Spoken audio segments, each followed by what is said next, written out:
Hello everyone, नमस्कार। तो स्वागत है आपका हमारे यूट्यूब चैनल पीसीएस वन में।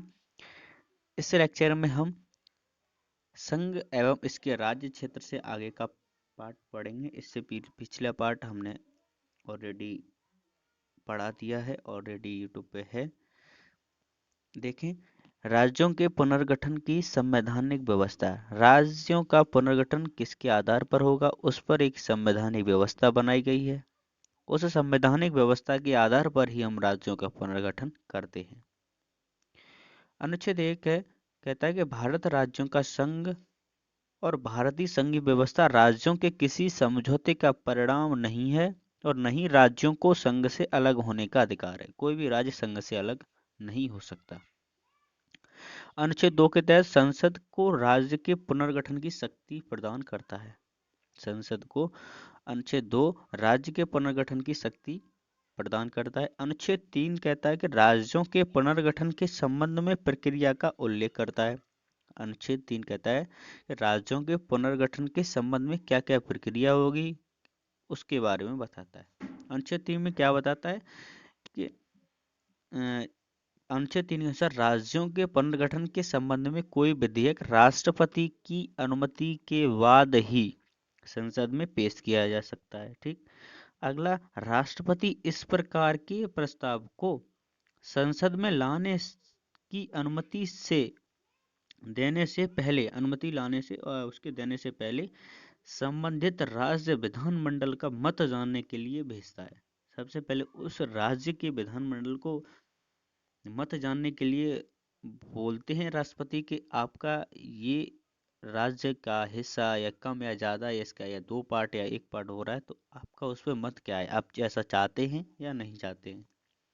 राज्य विधानमंडल राष्ट्रपति द्वारा निर्धारित समय सीमा के भीतर उस प्रस्ताव के संबंध में अपने विचार प्रस्तुत करेगा। एक समय सीमा निश्चित होगी, इसके अंदर राज्य के विधानमंडल को अपना मत राष्ट्रपति को बताना होगा।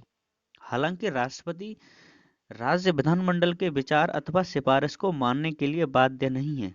हालांकि राष्ट्रपति हैं वो, जो जिस राज्य में राष्ट्रपति ने विधानमंडल भेजा है उसके विचार अथवा सिफारिश मानने के लिए बाध्य नहीं है। ऐसा कुछ नहीं, वो राज्य अगर चाहता है कि नहीं बने तो राष्ट्रपति बोल देंगे नहीं बने। ऐसा किसी राष्ट्रपति ऊपर ऐसा दबाव नहीं है कि उस राज्य के विधानमंडल का मत ही मान्य हो, वो अपने मत से भी कर सकते हैं। अनुच्छेद 4 के तहत राज्यों के पुनर्गठन हेतु संविधान में संशोधन करने की आवश्यकता नहीं है। देखिए, जिस राज्य का अगर कोई पुनर्गठन होगा उसको हम संविधान संशोधन की प्रक्रिया में नहीं डाल सकते। उसको हम जो संविधान संशोधन की प्रक्रिया है वो आर्टिकल 368 के तहत है, तो हम उस आर्टिकल 368 के तहत इसको हम नहीं डालेंगे, उसमें नहीं डाल सकते। जैसे और किसी में अगर अमेंडमेंट होता है, संशोधन होता है, तो उसको हम संविधान संशोधन की प्रक्रिया 368 के तहत ही उसमें संविधान संशोधन करेंगे। मगर जो राज्य का पुनर्गठन होगा उसको हम संविधान संशोधन की प्रक्रिया में नहीं लेते हैं। अर्थात संसद यह कार्य अपने साधारण बहुमत से कर सकती है। साधारण बहुमत होता है उसके आधार पर कर सकती है। राज्य विधानमंडल को इस प्रकार में कोई शक्ति प्राप्त नहीं है। राज्य विधानमंडल इस प्रकार में वो कुछ नहीं कर सकता। जी नो, आप क्या जानते हैं? देखिए, भाग क में राज्य कौन कौन है? जो भाग 3 क्षेत्र बनाए गए थे, भाग क, ख, ग और घ। इसमें देखिए अभी कितने 28 प्लस 8 हैं। तो सबसे पहले असम, बिहार, बम्बई, मध्य प्रदेश, मद्रास, उड़ीसा, पंजाब, संयुक्त प्रांत भाग क में थे, क श्रेणी में आते थे। और ये ख में राज्य में आते कौन? हैदराबाद, जम्मू कश्मीर, मध्य भारत, मैसूर, पटियाला एवं पूर्वी पंजाब, राजस्थान, सौराष्ट्र, त्रावणकोर, कोचीन और विंध्य प्रदेश। ग श्रेणी में आते थे उस समय राज्य 1950 में भारतीय क्षेत्र में अजमेर, भोपाल, बिलासपुर, कूच विहार, कुर्ग, दिल्ली, हिमाचल प्रदेश, कच्छ, मणिपुर, त्रिपुरा। भाग घ में आते थे अंडमान और निकोबार द्वीप समूह, सिर्फ ये आते थे। ठीक। देखिए, राज्य पुनर्गठन संबंधित आयोग बनाया गया। कौन कौन से आयोग बनाए गए? सबसे पहले डार कमीशन बनाया गया 1948 में। धर कमीशन बनाया गया 1948 में ही। इन कमीशनों को आप याद रखें, बहुत इंपॉर्टेंट कमीशन है। धर आयोग कब बनाया गया? 1948 ईस्वी में बनाया गया, 1948 में। सॉरी, जेबी समिति, जेबीपी समिति बनाई गई, वो 1948 में बनाई गई। और फजल अली आयोग बनाया गया, वो 1953 में बनाया गया। इंग्लिश में भी है, दोनों में देख लें। राज्यों के पुनर्गठन भाषा के आधार पर नहीं चाहते थे। डार्क डार्क कमीशन भी चाहता था कि राज्यों का पुनर्गठन है वो भाषा के आधार पर नहीं होना चाहिए। धर कमीशन भी चाहती थी और जेबीपी समिति भी चाहती थी कि आजादी के बाद राज्यों का जो गठन होगा वो भाषा के आधार पर नहीं होना चाहिए। फजल अली आयोग 1953 में आया। उसमें राज्यों के पुनर्गठन के आधार बताए गए कि किसके आधार पर हम करें। भाषाई आधार, परंतु एक राज्य एक भाषा फॉर्मूला नहीं। अगर हम एक राज्य एक भाषा के आधार पर राज्य बनाएंगे तो भारत में बहुत से राज्य बन जाएंगे, कि बहुत सी भाषाएं हैं, हर क्षेत्र में अलग अलग भाषा बोली जाती है। और प्रशासनिक आधार, सांस्कृतिक आधार और आर्थिक आधार। नागरिकता, अब हम देखो प्रीलिम्स के लिए पढ़ रहे हैं, सीधा सीधा जल्दी जल्दी अगर ये पूरा पढ़ेंगे तो बहुत बड़ा है। राज्य पुनर्गठन अधिनियम, एम लक्ष्मीकांत उठा के देख लें, बहुत बड़ा है।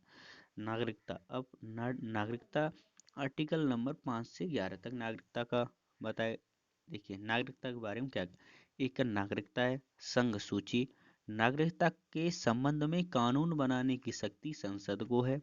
अनुच्छेद 5 से 11 तक मूलतः संविधान लागू होने के समय नागरिकता का निर्धारण करने संबंधी प्रावधान बताए गए हैं 5 से 11 में।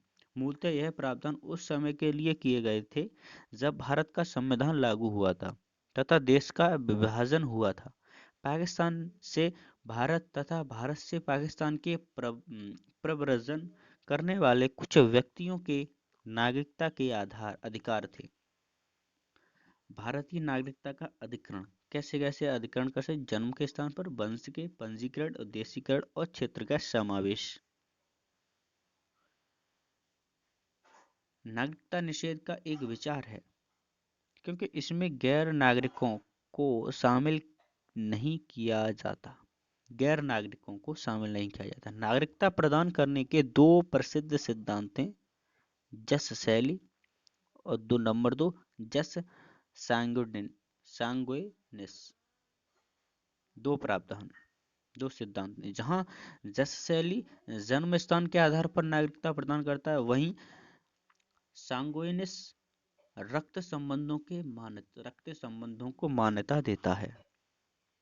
मोतीलाल नेहरू समिति 1928 में जो बनी थी, उसके समय भारतीय नेतृत्व जस शैली की प्रबुद्ध अवधारणा के पक्ष में था। जस सांगुइनिस ने नस्लीय विचार को भी संविधान सभा में खारिज कर दिया था, क्योंकि यह भारतीय लोकाचार के विरुद्ध था। भारत में नागरिकता त्यागने की विधियां भी हैं। वो किस तरह हैं? स्वेच्छित त्याग, आप अपनी इच्छा से भारत की नागरिकता को त्याग सकते हैं। एक भारतीय नागरिक अपनी इच्छा से भारत की नागरिकता त्याग सकता है। जब कोई व्यक्ति अपनी नागरिकता त्याग देता है तो उस व्यक्ति का प्रत्येक बच्चा भी अपनी भारतीय नागरिकता खो देता है। स्टेटमेंट में पूछ सकता है, निम्नलिखित में से कौन सा अभिलक्षित सही है स्वेच्छा से त्याग करने की नागरिकता के संबंध में। हालांकि जब वह बच्चा 18 वर्ष की आयु प्राप्त करता है तो भारतीय नागरिकता फिर से प्राप्त कर सकता है। ठीक।